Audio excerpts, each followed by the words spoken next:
મિત્રો જીપીએસસી દ્વારા તાજેતરમાં પરીક્ષા પદ્ધતિ અને નિયમોમાં કેટલાક મોટા ફેરફારો કરવામાં આવ્યા છે। જો તમે પણ જીપીએસસી એક્ઝામની તૈયારી કરતા હોવ અથવા તો જીપીએસસી એક્ઝામ આપવાનું વિચારો છો તો આ ફેરફારો વિશે જાણવું તમારા માટે અત્યંત આવશ્યક છે।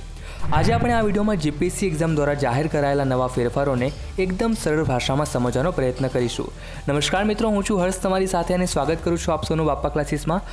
આ સાથે તો તમે આ ચેનલને ફર્સ્ટ ટાઈમ વિઝિટ કરો છો તો ચેનલ જરૂર સબસ્ક્રાઇબ કરો, જેથી આવા જ કારકિર્દીલક્ષી વધુ વિડીયોઝની અપડેટ તમને મળતી રહેશે।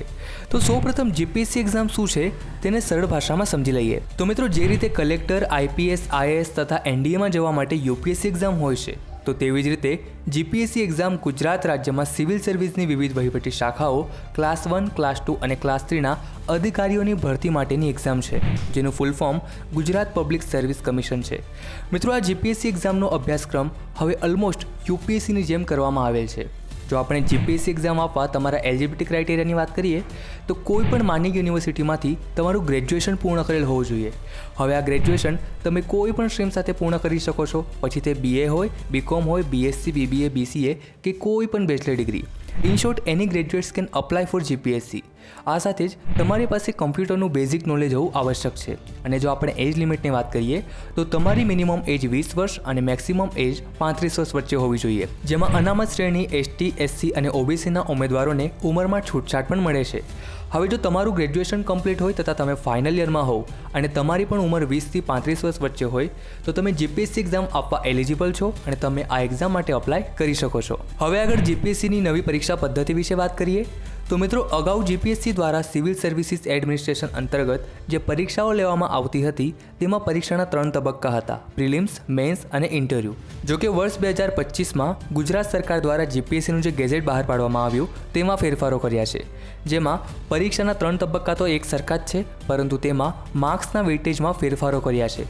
અગાઉ મિત્રો જે પ્રિલિમ્સ હતી તેમાં 200 માર્ક્સના 2 પેપર હતા, એટલે કે પ્રિલિમ્સના ટોટલ 400 ગુણ હતા, જ્યારે હવે પ્રિલિમ્સ પરીક્ષામાં 200 માર્ક્સનું ફક્ત એક જ પેપર રહેશે। જો કે પ્રિલિમ્સ એક ક્વોલિફાઈંગ એક્ઝામ છે જેના માર્ક્સ મેરિટમાં ગણવામાં આવશે નહીં। જો મેન્સ એક્ઝામની વાત કરીએ તો મેન્સ એક્ઝામમાં અત્યાર સુધી ટોટલ 6 પેપર હતા: ગુજરાતી, ઇંગ્લિશ, નિબંધ અને 3 પેપર એ જનરલ સ્ટડીઝના હતા। દરેક પેપરના 150 ગુણ હતા અને આ મેન્સ એક્ઝામ તમારી કુલ 900 માર્ક્સની હતી। જો કે નવા નિયમ મુજબ મેન્સ પરીક્ષામાં ગુજરાતી અને ઇંગ્લિશ 300 માર્ક્સના પેપર હશે, જેમાં તમારે 25% અર્થાત 300માંથી 75 માર્ક્સ લાવવાના એ ફરજિયાત રહેશે મિત્રો, તો જ તમારા આગળના પેપર એ તપાસવામાં આવશે। જો કે આ બંને પેપરના માર્ક્સ પણ મેરિટમાં ગણવામાં આવશે નહીં, આ ફક્ત ક્વોલિફાઈંગ પેપર્સ છે, જેમાં તમારે 25% માર્ક્સ અર્થાત 300માંથી 75 એ લાવવાના ફરજિયાત જ રહેશે। જો કે મેરિટ બેઝ 5 પેપરોમાં તમને 4 પેપર એ સામાન્ય અભ્યાસના જોવા મળશે અને 1 પેપર નિબંધનો રહેશે।